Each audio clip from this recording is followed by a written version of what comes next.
ज़ाडमोर tunnel जो inaugurate किया prime minister Modi ने, यहां पे मैं आपको एक बात कहना चाहता हूं सबसे पहले, ये कश्मीर है, ये लद्दाख है। लद्दाख और कश्मीर के बीच में जो ये रोड जाता है, इस रोड पे दो इंपॉर्टेंट रोड टनल्स है। एक है ज़ाडमोर टनल और फिर दूसरा है जोजिला टनल लद्दाख की साइड। ओके, ज़ाडमोर टनल और जोजिला टनल। यहां पे याद रखना, ये जो ज़ाडमोर टनल है ये पूरा गांदरबल डिस्ट्रिक्ट में आता है, और ये जो जोजिला टनल है ये असल में वो टनल है जिसके एक साइड से कश्मीर आता है गांदरबल डिस्ट्रिक्ट और दूसरे साइड से लद्दाख आता है कारगिल डिस्ट्रिक्ट। तो जोजिला टनल ऐसी टनल है जिसके एक साइड में कश्मीर है गांदरबल डिस्ट्रिक्ट और दूसरे साइड में लद्दाख है कारगिल डिस्ट्रिक्ट। अब थोड़ा सा आपको आइडिया आ गया कि कश्मीर और लद्दाख के दरमियान ही ये ज़ाडमोर टनल और जोजिला टनल है। ये दो टनल्स बड़े इंपॉर्टेंट है। ज़ाडमोर टनल को बनाया गया, जोजिला टनल अभी नहीं बनी, अभी तक नहीं बनी। अभी ज़ाडमोर टनल कंप्लीट हुई है और इनॉग्रेट की गई है कब? जनवरी 2025 में। इंपॉर्टेंट टनल है, एग्जाम में आने के बहुत चांसेस है। सुन लीजिए, ज़ाडमोर टनल जो है इसका और एक नाम है सोनमर्ग टनल। क्यों? क्योंकि ये सोनमर्ग में ही है, गांदरबल डिस्ट्रिक्ट के सोनमर्ग एरिया में ये आपको मिलेगी। तो ये ज़ाडमोर टनल की लोकेशन कहां पे है? सवाल आ सकता है, गांदरबल डिस्ट्रिक्ट। गांदरबल डिस्ट्रिक्ट के अंदर भी एग्जैक्ट सोनमर्ग में, इसीलिए इसका दूसरा नाम है ऑल्सो नोन एज एके, मतलब also known as Sonmarg tunnel.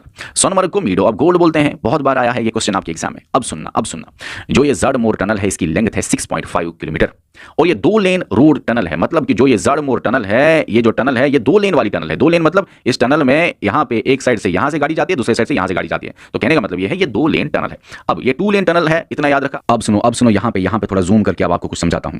ये जो ज़ाडमोर टनल है, एक साइड देखो, ये ज़ाडमोर टनल गांदरबल डिस्ट्रिक्ट के अंदर ही है, लेकिन गांदरबल डिस्ट्रिक्ट के अंदर है, लेकिन एग्जैक्ट अगर हम देखें तो ज़ाडमोर टनल के एक साइड से है गगनगीर जगह है, ये दूसरे साइड से है सोनमर्ग। ओके, अब याद रखना, ये जो गगनगीर से सोनमर्ग है ज़ाडमोर टनल, ये 6.5 किलोमीटर लॉन्ग है।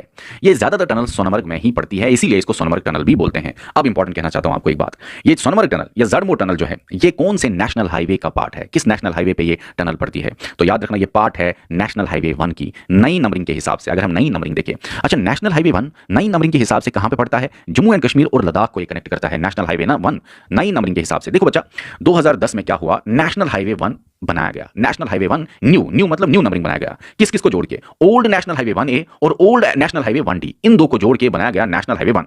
ओल्ड नेशनल हाईवे 1A जो था वो ओल्ड नेशनल हाईवे 1A उड़ी से श्रीनगर चलता था। Old national highway 1D Srinagar to Leh चलता था। अब यहां पे इंपॉर्टेंट बात यह है, old national highway 1D Srinagar to Leh जो चलता था, यही इस पे ज़ाडमोर टनल था। अगर आपको सवाल आए, बताइए नई नंबरिंग के हिसाब से ज़ाडमोर टनल कौन से नेशनल हाईवे का पार्ट है या कौन से नेशनल हाईवे के ऊपर है? तो आपको बोलना है पार्ट ऑफ नेशनल हाईवे 1 नई नंबरिंग के हिसाब से। अगर सवाल आए ओल्ड नंबरिंग के हिसाब से, बताइए कि national highway Zadmor tunnel old numbering के हिसाब से, क्योंकि आपको पता है श्रीनगर टू लेह है, तो ओल्ड नंबरिंग के हिसाब से national highway 1D old numbering के हिसाब से और नई नंबरिंग के हिसाब से नेशनल हाईवे 1। ठीक है ना? क्योंकि नेशनल हाईवे 1 नया जो है ना, वो असल में ओल्ड नेशनल हाईवे 1D और ओल्ड नेशनल हाईवे 1A को जोड़ के बनाया गया। ठीक है, चलिए। अच्छा, ज़ाडमोर टनल की इनॉग्रेशन